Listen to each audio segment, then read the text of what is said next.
Halo, jumpa lagi dengan channel Seniman Teknik.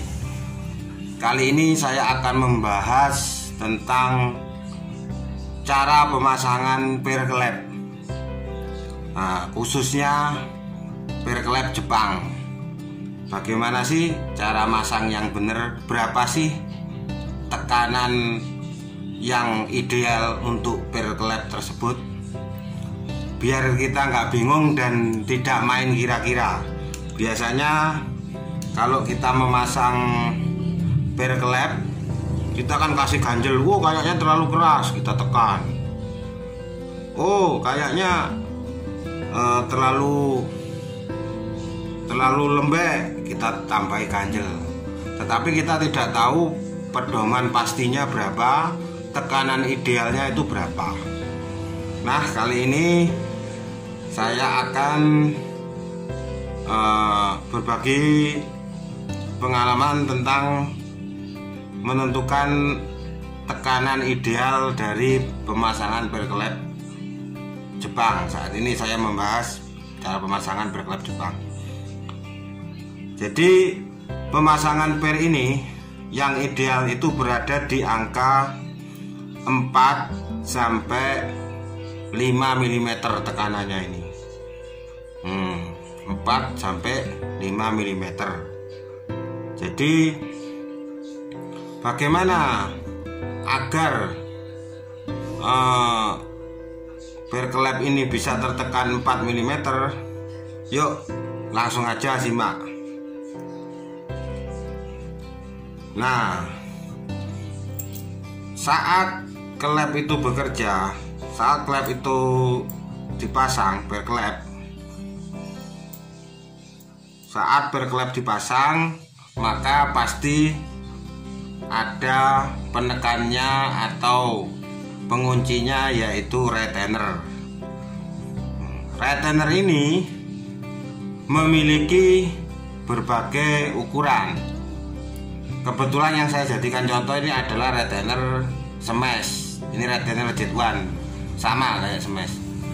Jadi kita cari dulu efek tekan dari retainer ini sendiri. Jadi dari batang itu berapa sih efek tekannya? Artinya jarak batang klep ini menuju sisi yang menekan atau sisi yang langsung bersentuhan dengan perklep saat kita pasang, itu berapa sih jaraknya? Nah, kita ukur dulu. Caranya kita ukur dulu retainer terhadap tonjolan. Retainer terhadap tonjolan kita ukur dulu. Kemudian, nah ini kita biasa ngukur ini sekitar 1 mm. Kemudian ini tebalnya ini kita ukur 1,5 mm. Jadi yang tonjolan ujung batang klep terhadap retainer ini 1 mm. Kemudian ini 1,5 mm ketebalannya. Nah, kita lihat di gambar ini. Jadi dari batang ke sisi atas retainer ini 1 mm. Kemudian ketebalan retainer ini 1,5 mm. Sehingga totalnya adalah 2,5 mm. 2,5 mm ini adalah efek tekan setelah kita memasang retainer. Nah, jadi bila kita menghendaki penekanan pada perklep 4 mm, tekanan pada perklep 4 mm, maka kita harus menambah tekanan lagi 1,5 karena dari pemasangan retainer sudah menekan 2,5 mm. Bila ditambah 1,5 mm maka totalnya adalah 4 mm. Jadi setelah kita mengetahui panjang per klep Jepang ini adalah 31,5, maka agar memberikan tekanan 1,5 maka batang klep kita bikin 30 panjangnya. Nah, maksudnya ini batang klep, ujung batang klep terhadap landasan berklep ini kita bikin 30. Ketika kita bikin 30, otomatis tekanan dari berklep tersebut yang awalnya panjangnya 31,5, seandainya kita tekan datar dengan batang klep, maka sudah menekan sebesar 1,5 mm.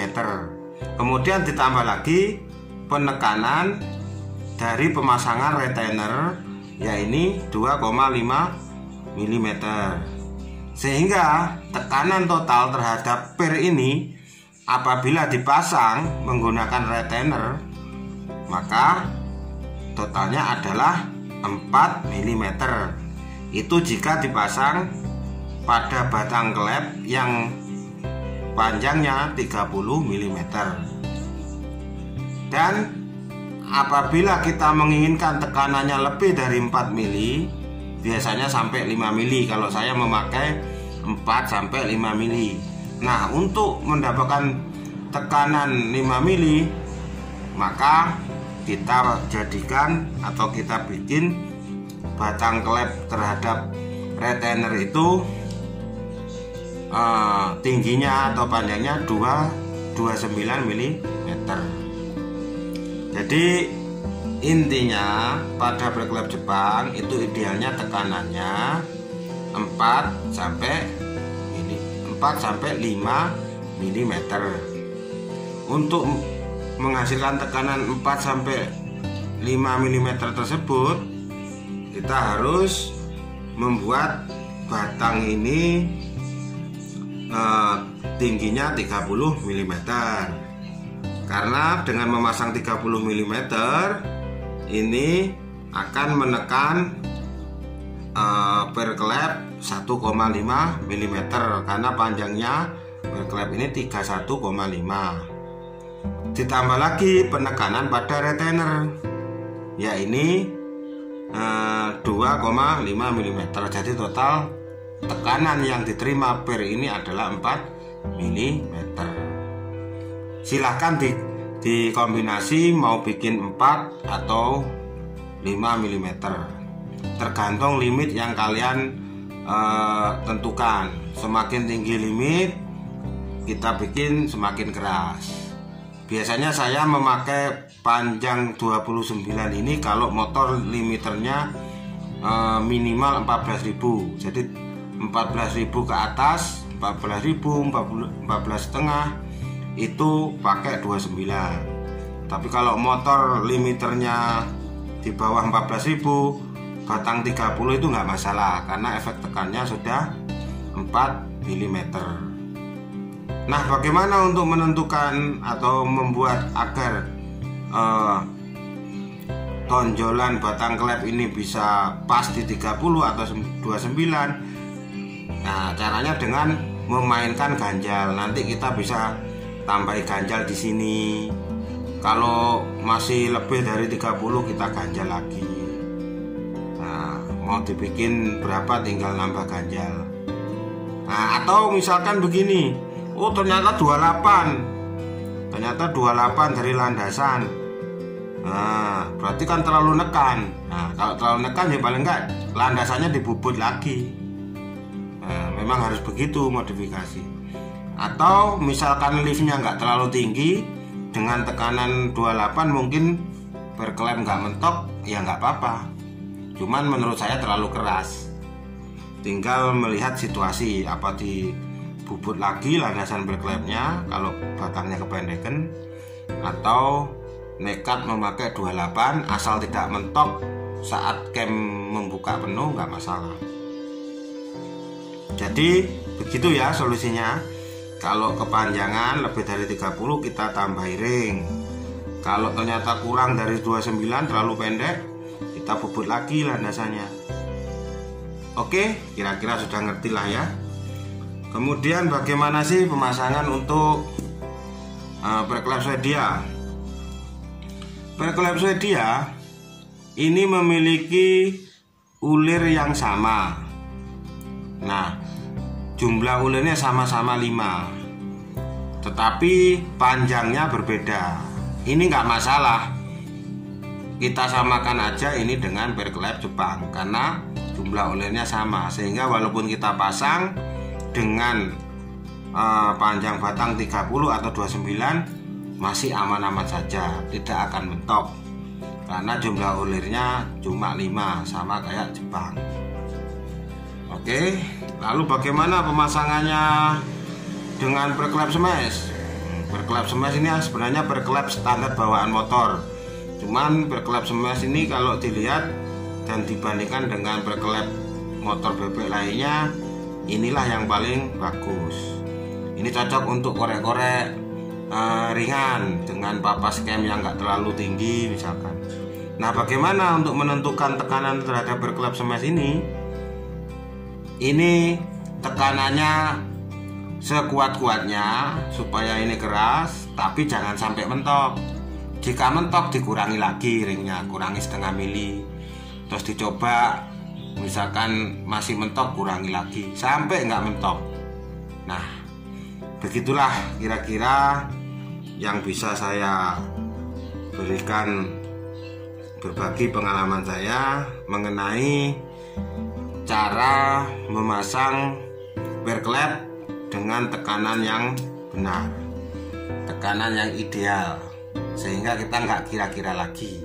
Jadi ya itu tadi, patokannya harus memiliki tekanan 4 mm sampai 5 mm sesuai dengan yang sudah saya jelaskan tadi. Oke, sampai di sini dulu penjelasan saya tentang tekanan berklep. Pantengin terus channel Seniman Teknik. Nantikan video-video saya selanjutnya. Jangan lupa like, share, and subscribe. Salam jos.